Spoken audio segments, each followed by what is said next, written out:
Önceki belgeselde Z, X, W harfleriyle başlayan 20 kelimeye baktık. Alfabe sırasıyla gittik. Her harf bir kapı, her kelime o kapının arkasındaki oda. Ama bugün farklı bir yoldan giriyoruz. Harf sıralaması değil, anlam küreleri etrafında toplanmış kelimeler. Konuşurken doğal olarak bir araya gelenler. Düşünürken yan yana duranlar. Ayrılma ve bağ, toplum ve paylaşım. Doğa, en muhafazakar sözlüğümüz.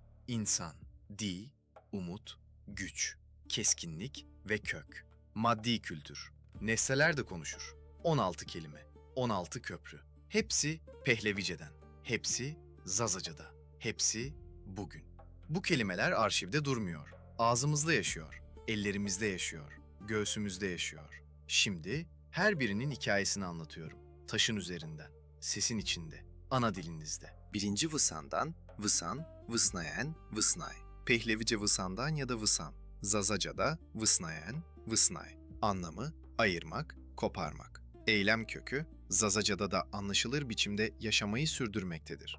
İkinci Vısanışım, Vısnayış. Pehlevice Vısanışın. Zazaca'da Vısnayış. Anlamı ayırma. Burada yalnızca fiil değil, ondan türeyen isim yapısı da tarihi iz taşımaktadır. Üçüncü Veş, Veş. Pehlevice Veş. Zazaca'da Veş. Anlamı daha, daha çok. Gündelik karşılaştırma dilinde bile eski katmanlar korunmuştur. Dördüncü Vazar, Bazar. Pehlevice Vazar. Zazaca'da Bazar. Anlamı pazar, çarşı. Toplumsal hayatın merkezindeki bu kelime, tarihi sürekliliğin çok canlı örneklerinden biridir. Beşinci Vey, Vay. Pehlevice Vey. Zazaca'da Vay. Anlamı hava, atmosfer. Doğayı anlatan temel kelimelerde de benzerlik açık biçimde görülebiliyor. Altıncı, Varan, Varan. Pehlevice Varan. Zazaca'da Varan. Anlamı yağmur. Doğa söz varlığı, tarihi dil katmanlarını korumada çoğu zaman çok dirençlidir. Yedinci, Vang, Veng. Pehlevice Vang. Zazaca'da Veng. Anlamı ses, çağrı. İnsan sesiyle ilgili bu kelime hem duygusal hem tarihi bir süreklilik taşır. Sekizinci, Vafır, Vevr. Pehlevice Vafır. Zazaca'da Vevr. Anlamı kar. Ses yapısı değişmiş olsa da kelimenin özü belirgin biçimde korunmuştur. Dokuzuncu, Uzvan, Zuvan. Pehlevice Uzvan. Zazaca'da Zuvan. Anlamı dil, lisan. Belki de en çarpıcı örneklerden biri budur. Çünkü burada kelimenin kendisi doğrudan dili anlatmaktadır. Onuncu, Ummet, Ummut. Pehlevice Ummet. Zazaca'da Ummut. Anlamı umut.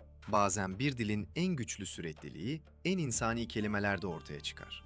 11. Tuvanik, Cuvanık. Pehlevice Tuvanik. Zazaca'da Cuvanık. Anlamı becerikli, güçlü, yapabilir. Bu örnek yeti ve güç bildiren eski köklerin de yaşadığını gösteriyor. 12. Tuvanıgi, Cuvanıkey. Pehlevice Tuvanıgi. Zazaca'da Cuvanıkey. Anlamı yetenek, güç. Soyut isim yapısının da korunması bu bağı daha görünür kılıyor. 13. Tund, Tum. Pehlevice Tund. Zazaca'da Tum. Anlamı keskin, şiddetli. Burada ses sadeleşmiş ama temel kuvvet duygusu korunmuştur. 14. Tohmak, Tohimek. Pehlevice Tohmak. Zazaca'da Tohumek. Anlamı tohum, kök, soy, aile. Bu tek kelime hem biyolojik hem toplumsal devamlılık fikrini taşımaktadır. 15. Tahtak, Tehtek. Pehlevice tahtak, Zazaca'da tehtek. Anlamı tahta, levha, satranç tahtası. Maddi kültüre ait nesnelerde de tarihi akrabalık açık biçimde izlenebiliyor. 16. Tarrak, Tarrek. Pehlevice tarrak, Zazaca'da tarrek. Anlamı sebze. Gündelik mutfak ve tarım dilinde bile çok eski köklerin yaşamaya devam ettiği görülüyor. 16 kelime, 16 köprü. Hepsi Pehlevice'den, Zazaca'ya. Hepsi bugün hala konuşuluyor. Bu kelimeler müzede durmuyor. Ağzınızda, ellerinizde, göğsünüzde yaşıyor. Bu hikaye burada bitmiyor. Sonraki bölümde başka bir küre, başka 16 kelime, başka bir hafıza katmanıyla devam edeceğiz. Eğer bu yolculuk size değerli geldiyse abone olun, beğenin. Yorumda hangi kelime sizi en çok etkilediğini yazın ve isterseniz destek olun. Bu hafızayı birlikte büyütmek için. Zaza Eko, seslerin izinde. Görüşmek üzere.